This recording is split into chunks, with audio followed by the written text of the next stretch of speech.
Alam mo kung sino yung nagtatagumpay sa buhay, kung sino yung binibigyan ng sobrang ganda.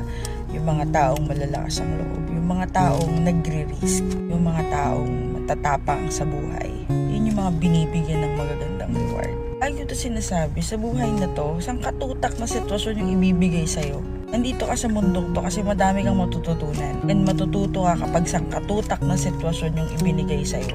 Hindi ka pwedeng maghina-hina sa mundong to. Hindi ka pwedeng maging weak sa mundong to. Kakainin ka ng sitwasyon mo kapag naghina-hina ka sa mundong to.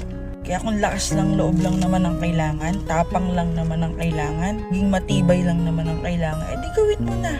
I-remind kita ngayon na kaya mo naman yun eh. Madami ang taong nakakagawa. Ibig sabihin magagawa mo din yun. Tapikin mo ang sarili mo. Ikaw kasi ang gagawa nun eh. Ulitin ko, lakasan mo ang loob mo. Kasi ang malalakas ang loob yun yung binibigay